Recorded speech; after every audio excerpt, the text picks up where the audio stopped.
Welcome to the Revelation of Hope podcast with your host, Alvin Bonds II. Join us each week as Alvin explores the relationship between leadership and families by interviewing leaders in different fields all over the world. Alvin believes that the success of tomorrow's leaders begins with the success of today's families. Hello, and welcome to the Revelation of Hope podcast. I am your host, Alvin Bonds II, and this is episode 18. Today, I interview Erik Huberman.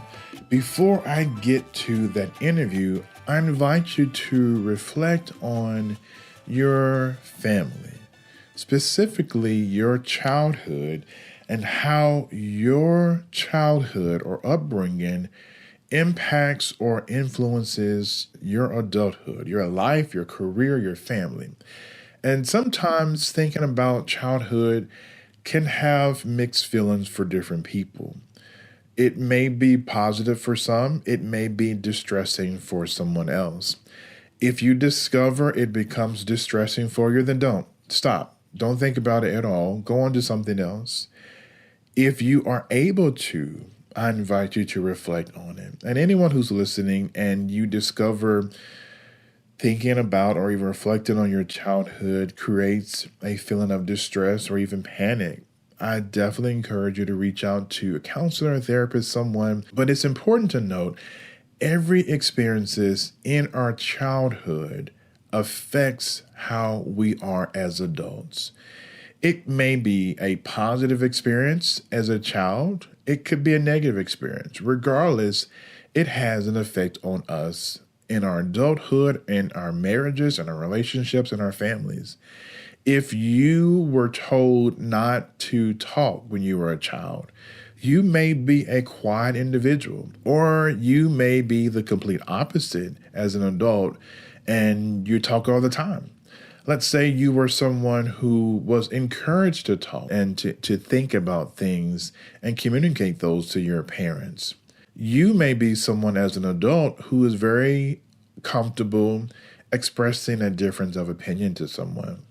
Regardless, our childhood affects us as adults. If you are a parent, consider how important your responsibility is to your children. If as an adult you reflect on your childhood and it may be negative or not the most positive or even distressing as a child, how have you grown through that? How have you used the struggles or obstacles in your childhood? How have you used them to overcome challenges in your present? And that's one of the things that Erik discusses in his interview. He talks about feeling support of his parents as a child, but also feeling empowerment from them for him to create something that he wants. He talks about wanting something as a child, and his father said, well, you need to pay for it. And so Erik created a way to generate income even as a child to get the thing that he wanted. I'm excited to have Erik Huberman on for the podcast today. Erik is the founder and CEO of Hawke Media, a full-service outsourced CMO based in Santa Monica, California, that launched in 2014 and has been valued at $60 million.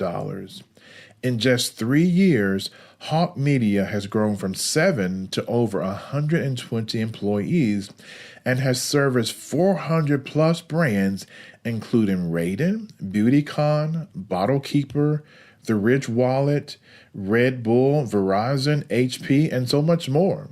Hawke Media was recently named on the Inc. 5000 list of the fastest growing companies of 2017, one of CIO Review's top 20 most promising digital marketing solution providers in 2017, and also a recipient of a Gold Stevie Award in the American Business Awards for Company of the Year.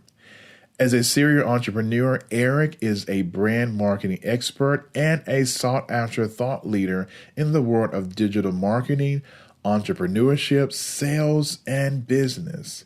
Erik is also the recipient of numerous honors and awards, including Forbes 30 Under 30, Inc. magazine's Top 25 Marketing Influencers, Influencive's Top Influencers of 2017.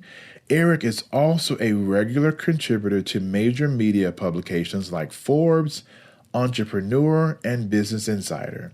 It is an honor to have Erik on today's podcast. Well, Erik, thank you so much for joining us on the podcast. Tell us about you. E-commerce professionally. I've had 3 e-commerce companies over the past 9 years, and then sold 2 of them about 4 years ago. Started consulting and advising for a lot of large and small brands on how to grow revenue using digital. Kept running into the same challenges, which was there's 2 options when it came time to execute this stuff. It was either hire an in-house team or hire an agency. What I found was hiring in-house wasn't cost effective, and that's if I could find the talent. Yeah. On the agency side, it seems like 98% of them had no idea what they were doing. Few that were any good tended to be really expensive or want long contracts, etc. So just got sick of it. Hired my own team about 3.5 years ago of 7 people, each with their own expertise, like bespoke search, email, etc. And went back to these companies and said everything's a la carte, month to month, cheaper than hiring in-house. The idea being you can spin up a team that fits your needs based on bandwidth or expertise for cheaper than doing it yourself. So that's how we started. In about 3.5 years, we've grown from that 7 to about 115 people, all based on this a la carte month-to-month model. That's pretty amazing. And you have racked up several, recognitions, for yourself. I think that's so encouraging and inspiring. And I've listened to a couple of your interviews. I'm curious to know, where did this entrepreneurial mind come from? Where did this zeal to create things, where did that come from? It's been a combination of a few things, but I think, the entrepreneurship for me, it definitely came from my dad. My dad's an entrepreneur. Actually, on my way to dinner with him, we're very close, but he was definitely also, it pushed me to go do my own thing, to be independent. At 8 years old, I told him I wanted a guitar, and verbatim, he looked at me and said, good, that's your job. So, he just looked, he was always about pushing me to go, make it for myself. Yes. And he was an entrepreneur, so I, in some ways took it for granted. That's what you do. You can go work, but it's to learn, so you can go start your own thing. I thought that was the progression. Yeah. So just lived my life up until this point that way, that any job I took, it was because I wanted to learn something so that I could then go work for myself. That's pretty amazing. I remember when Beanie Babies were popular, and I never would have thought to use that as a business, and you did. And that's amazing. Describe to us your personality, because not everyone could think about doing that, but also be able to, make that happen. Yeah, I guess I always liked people. I always wanted to be social. I don't honestly know where that came from. I was always outspoken and liked attention and was a performer. And so I was kind of, and part of it was, again, having a dad that was pretty hard on me. I always had to talk my way through things, because it wasn't like I would get to physically overpower him. The only time I ever got my way was when I was able to talk my way in and out of things. Yes. And so I think that naturally trained me to be a very good salesperson, because I knew how to deal with people's reactions and personalities, because I had, parents that were that way, that expected a lot. And so, I was a kid that I think I was 2.5 years old or 3 years old. Nobody knows where I got this, but my parents sent me into timeout, and I walked out a minute later and said, hey, I'm entitled to a phone call. I was always negotiating, always pushing. And so when it came time, even at 8 years old, to sell a bunch of Beanie Babies, which the whole motivation was to buy that guitar. Yes. I had no problem negotiating and haggling with people, because I kind of had already used to it with my own parents, and I had fun with it. That's amazing. I wish, because I'm a marriage and family therapist, so I've worked with families across the gamut, and I love to hear what you described as a real, open, childhood. I guess just describe your parents, parenting style with you. Yeah, my mom was unwaveringly supportive of everything. She was always so proud of me with everything I did, always supportive, always gave me the benefit of the doubt, sometimes to a fault. There's a few things that happened there that she just believed me, and I was completely lying as a kid, but she was always supportive of me. And then I had a dad that was always hard on me, always pushing for money. He'd say some ridiculous stuff growing up, like, if you were my employee, I'd fire you right now. It's a line he said a few times to me, and certain things, I mean, to like an 8, 9-year-old, Yes. like, I don't even know how to take that. But I think that I had that voice that pushed me in some ways, while I had my mom's voice that made sure that I had the confidence. So I never ended up getting beat down because I had this other confidence builder. Like, it was a really interesting balance that I've reflected on a lot. And again, close with both of them. It sounds bad, but it did take until I could stand on my own 2 feet for me to have a really good relationship with my dad. Because up until then, I was always, the guy he had to take care of. Yeah. So, and then once that ended, he became my friend. And then when he'd mouth off, I just mouth off at back, and then we're in the level playing field, and we all became friends. But again, I got that confidence from my mom, but I got the realism and the business savviness and the ability to, work with difficult people from working with my dad. Yeah. And you translated your, childhood experiences, and you have evolved that into, a business model or business style. I love that. I love that. Yeah. No, I mean, I kind of, it's funny, I've taken, when you're in therapy, I don't know if you've seen Strength Finders, but even taking that recently, because my girlfriend learned about it and wanted to see what I ended up with, like, I actually ended up in the exact position and the exact type of business, the exact, like, everything I should be in based on my strengths, based on my passions, like, everything, like, aligned perfectly, and not on purpose. There was never, like, a business plan where I was like, I'm going to go build an agency or build a company. I was actually consulting and advising while I figured out what my next product was going to be. I was going to start a tea company. Okay. And I actually got it off the ground at the same time as I started hiring people to help me on the consulting side, but then realized there's way more money in consulting right now than there's going to be in the short term on tea. So I'm going to go where the path of least resistance and work on this consulting thing, and then maybe I'll bring this back at some point. So then I focused on the consulting, and then again it took off. We've had no funding, we've had no outside capital, and we've got over 100 people. Wow, that's so interesting. And when you talk about your life, just kind of you just walked into it. It wasn't something that necessarily was planned per se. But no, and I say this to, like, I speak a lot at universities now, and to kids trying to get started and everything. At the end of the day, it's just about doing it. I actually built my first e-commerce site when I was 12 years old and couldn't launch it because my dad wouldn't sign off on the seller's permit. So I always had an interest in this whole online internet thing, and I was a total video game addict in high school online. So I always liked the internet. So that was one aspect. And I lived in a small town where I didn't have a lot to do, so I got addicted to video games. So I spent a lot of time on the internet with people on that. So that was always, like, in the back of my mind as, like, a potential to do something. Yeah. And then I graduated in 2008. I started in real estate as a commercial agent a week exactly before the entire industry collapsed. And so I was forced to go do something else. And so, like, all these things that seemed really painful at the time forced me down a path that, like, I didn't know what to do, but I started working on side businesses and ended up, finding a partner and building an online music company I launched, and gave me an out from real estate because I could, we raised a little money and I could pay myself minimum wage, and that was more than I was making in real estate. So that was my first venture into e-commerce. And then I started to build my skill sets there. That then when I launched my second and third e-commerce companies, I had I'd learned more, and they went better and better. And by the time, I sold the second one, and by the time I built the third one, I had built a brand in LA of one of the guys that had done this successfully. I'd been doing it for, at that point, 6 years. Mm-hmm. And so, or 5.5 years. And so at that point, people looked at me as one of the experts in this field because it was a new deal. Like, Facebook ads hadn't even been around that long. Yeah. So I was able to, tap into a timing thing that was totally the reason that this all happened. And so advice to anyone is, like, what I did do was I just kept going. I kept trying something new, starting something new. I didn't stop. But I can't and in my opinion, whether you're successful or not is about getting it done. Mm-hmm. How successful is timing? And there's a huge study that Kimco did, one of the biggest hedge funds, on, I think, actually, I don't know if that's kind of private equity, I don't know what to define this, but they did a study on what correlations have in successful businesses, and number one correlation is timing. Number two is financing, actually. Mm. Mm. And in one of your interviews I listened to, you mentioned one of the posters that you have in your office is just get shit done. And yeah. I love that. Execute. Yep. We've got 3.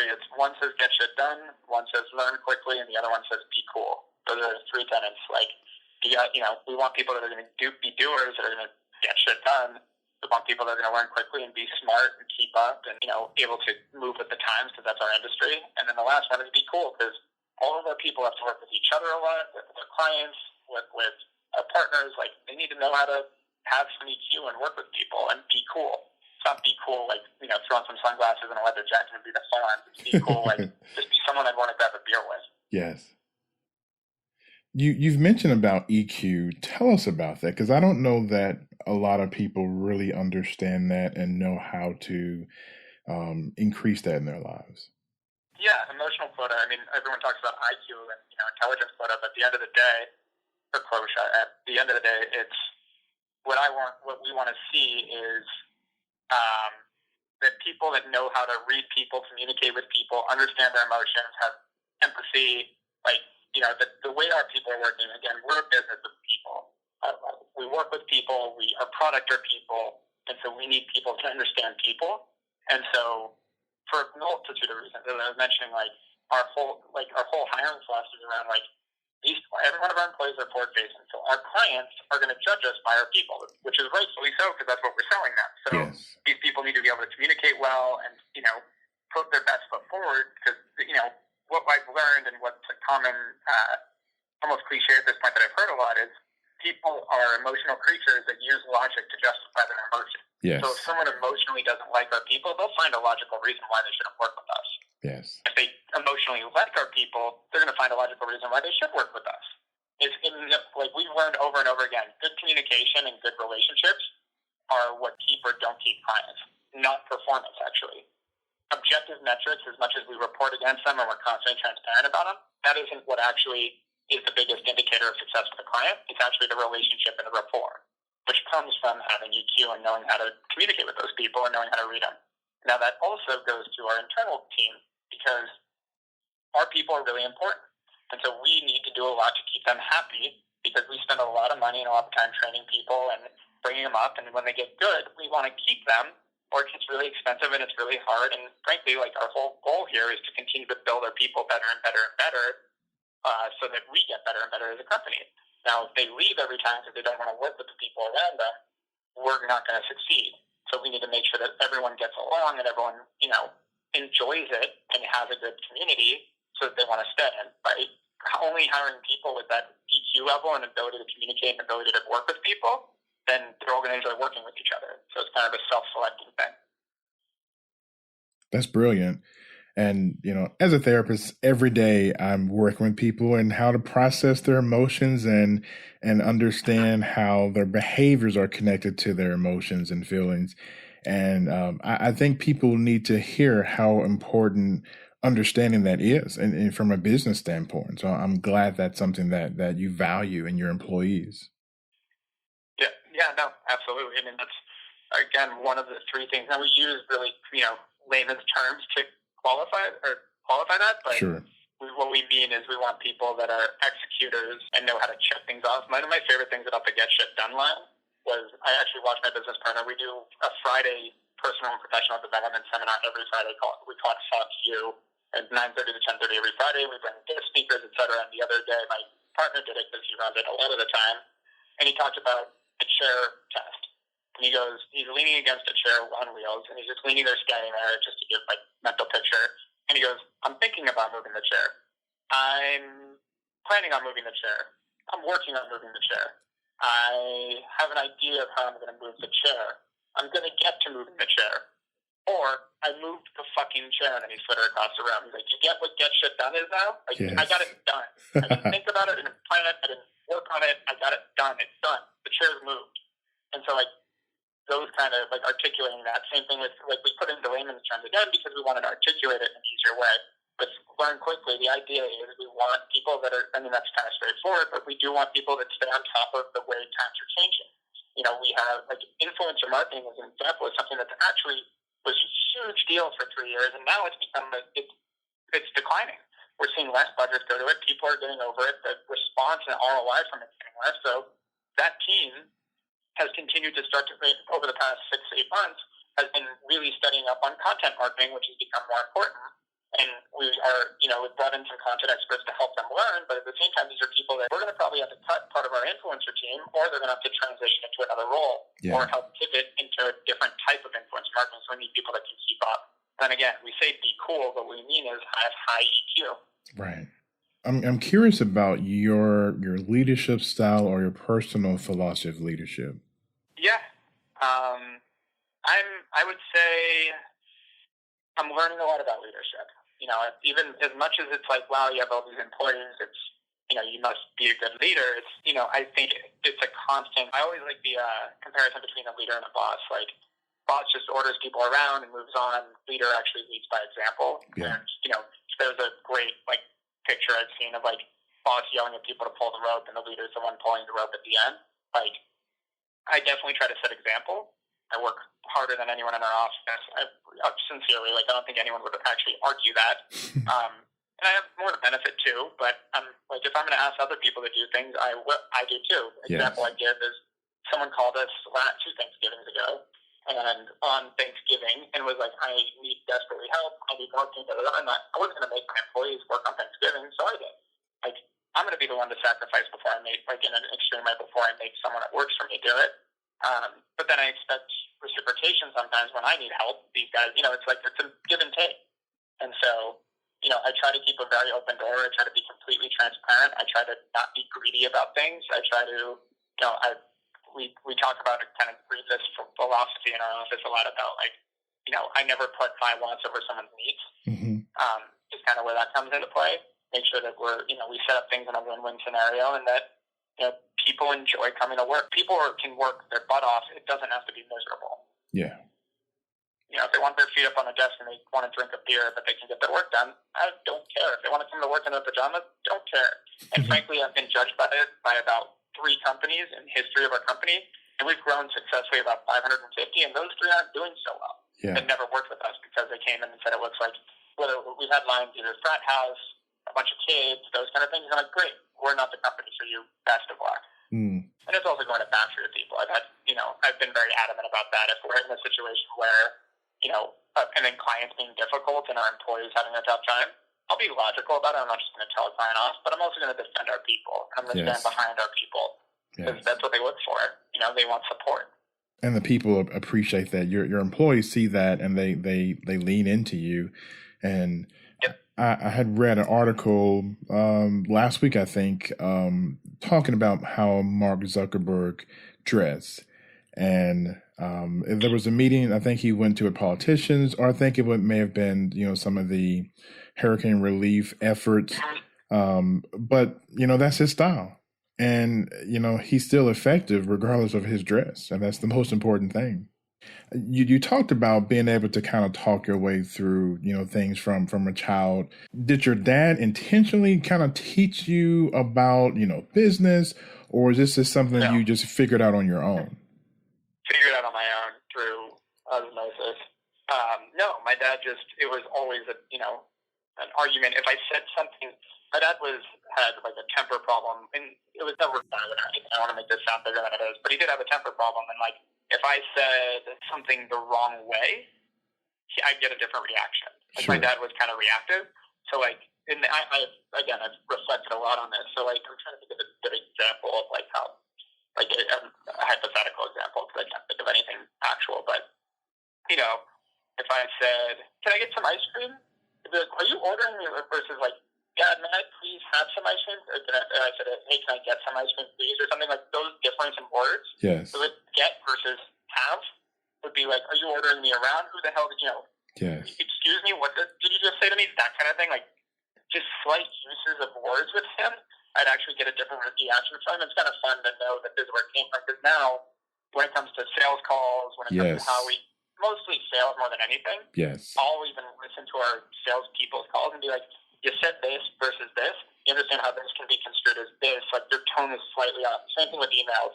Even in college, I helped my friend through an email. He cheated on a test in college, and I emailed the professor a long email about why this was a complete and he was kicking him out of the class and giving him an F. I emailed the professor about why this was ridiculous, and this whole long email about this, arguing the whole thing, and got him forgiven. Wow. And so I was always it was always like a kind of funny thing. Like I was the one that my friends said would have to talk to the police. So I just always knew how to articulate things so that I would get the reaction I wanted versus just, saying, I just learned about like people that reacted. Now, there's a lot of people that aren't that way and they, no matter what I'd say, it'd be the same reaction. But then with those sensitive people that have a reactive tendency, I've always had an ability to use words that don't trigger that because of the upbringing. And I have so many people, whether it's a husband or a wife situation, where they're struggling in their communication because of exactly what you're talking about. And it's so powerful that you are aware of your own stuff as well as the things in this situation regarding your father, but also being attentive to what people are saying and what they're thinking and feeling and responding appropriately. Well, I mean, it's almost a visceral reaction because, like, again, my dad was a little bit of a yeller, so like as a little kid, I'd say the wrong thing and I'd get yelled at. Yeah. So now it's like I almost have this like back of my head, like I shouldn't say it that way. Like it triggers, it's subconscious before conscious. Like I get that feeling and I'm like, wait, no, this isn't what I should say. I'm like, oh yeah, because if I say that, they could construe it as this, so I should say this. And I know that's something you've discovered about you just kind of, growing up, but what would you encourage someone that may struggle with, understanding emotional quotient or just understanding people? Where would they start? How would they, improve that in their lives? I mean, first off, you want to really get to learn how to communicate with people, get into cold calling sales or go door to door. Like, it's the toughest thing to do, but it's the best thing. Everybody I know that's done cold call sales or door to door sales, you learn how to communicate with people so well. You learn to not worry about rejection. You learn so much from that. Like I did kitchen knives in college, and so did my business partner actually. And like it was such a beneficial thing because then you start to learn. Like it was one thing to learn about the reactions from my dad, but these one guy, once I sold hundreds and hundreds of kitchen knife sets and got no just as many times, you start to learn what sets people off, what motivates people, like all those kind of little details that change it with people. It's just a really, really interesting thing. And what I've learned too is sales is helpful in everything you do. Even if you're an engineer working at Boeing, you're going to have to sell yourself to your superiors at one point. You're going to have to sell yourself to your peers, whatever it is, you have to sell yourself at some point. And your ideas, and that's sales. It still is. People think about sales as like, you have to buy this, but buying is just the acceptance of something. Sometimes that changes money. Sometimes that's actually their time, whatever it is, that becomes a really valuable thing. So if you're trying to figure out how to build up your EQ and your, from a professional level, I think just trying some sales and getting outside your comfort zone and doing it through an entry-level sales program. I actually, depending on how old you are, I really like Testo and vector marketing, but Testo's a nice company because they do such a good job of training. And I see that with a lot of our employees that have that on their resume too. Yeah. Erik, you are a contributor for Forbes, Entrepreneur, Business Insider. You've been, named Forbes 30 under 30, Inc. magazine, top 25 marketing influencers, and so much more. What keeps you grounded? Because you're really accomplishing a lot. How do you keep yourself grounded? Yeah, so a few things. One, surround myself with people that think I'm that remind me I'm another person and roll their eyes when I get, out of hand or tell me to put me in my place. My family does a great job of that. My girlfriend does a great job of that. My closest friends do as well. That's part of it.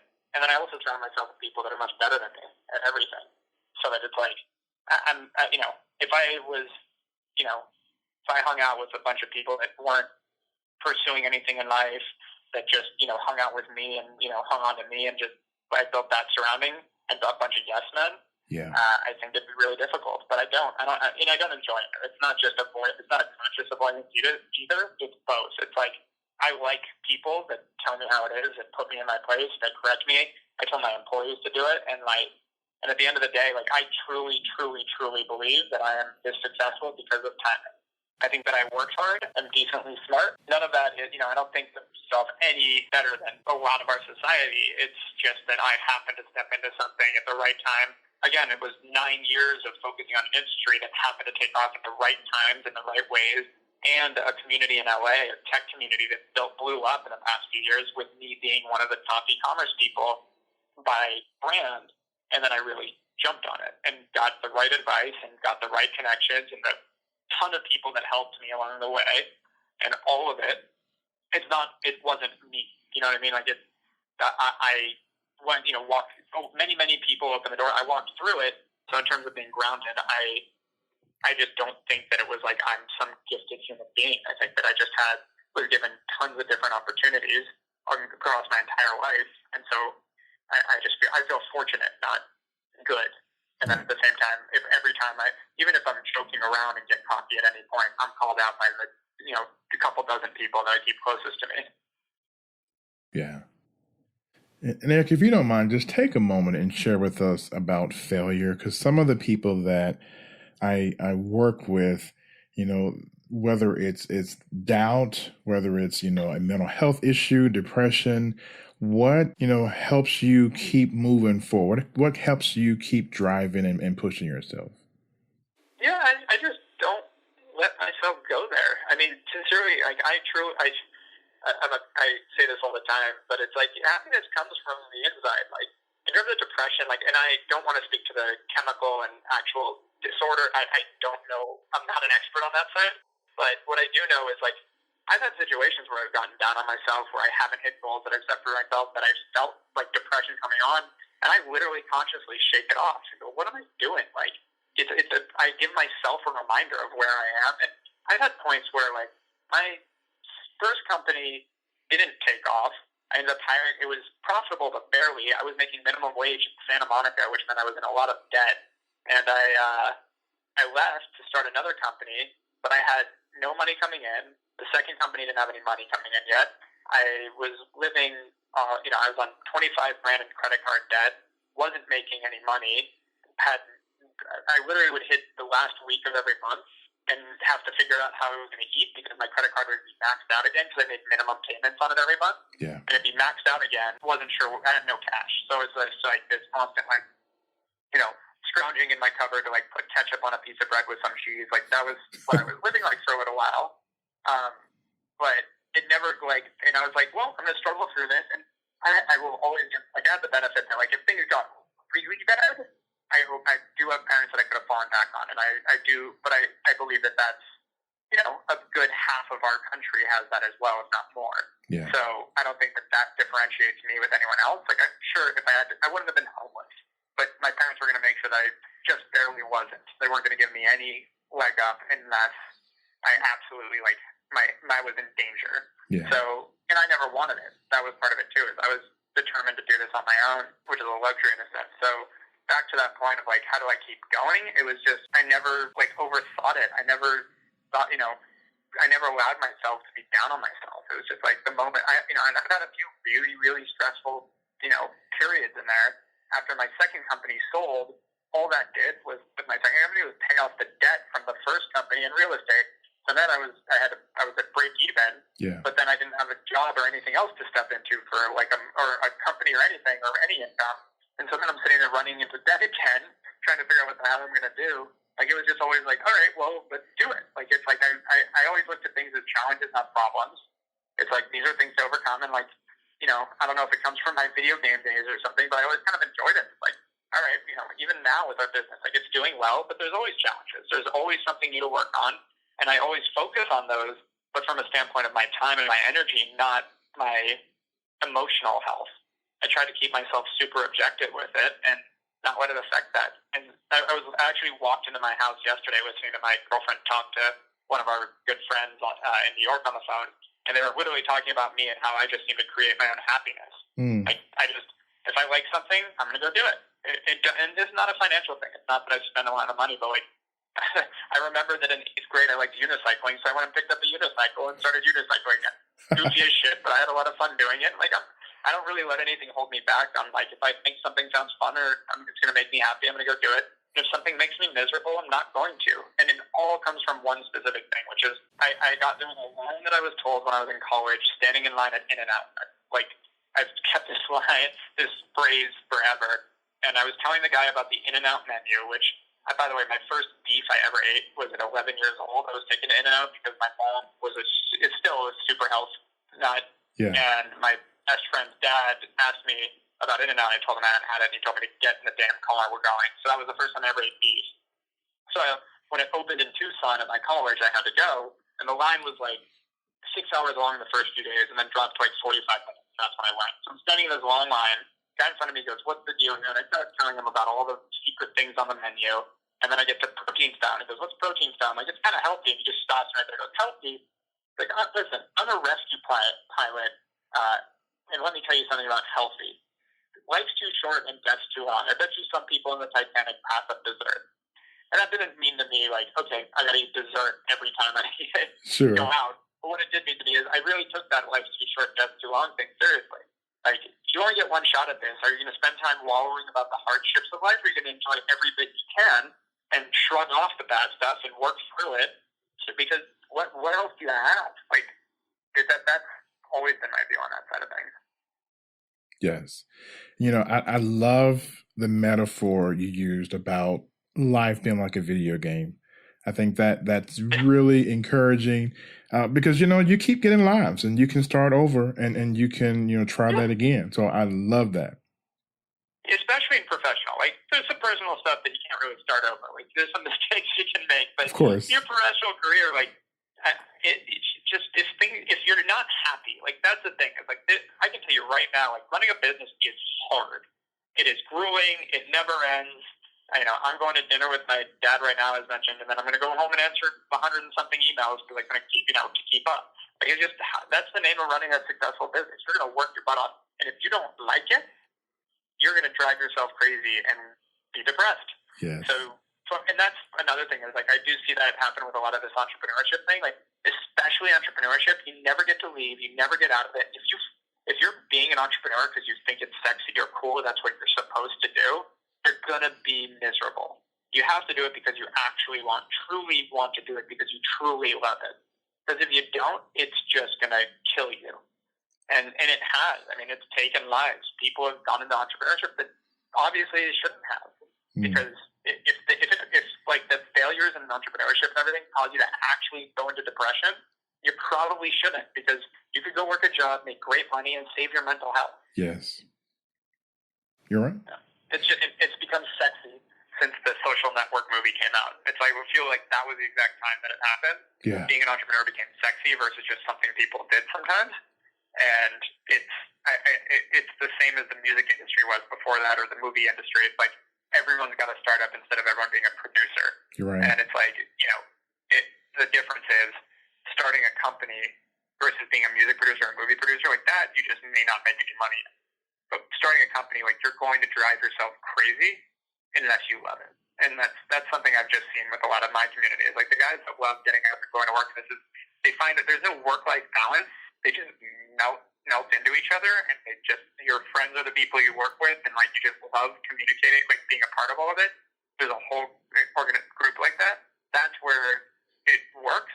But the people that are like trying to start something that don't really want to and aren't really passionate about it, but they're passionate about the idea of entrepreneurship, that's where you get into trouble, I think, on this side of things. Yeah. Well, Erik, thank you so much for taking this time for this interview. I really appreciate it. And please tell your dad thank you for his patience and allowing me to interview you.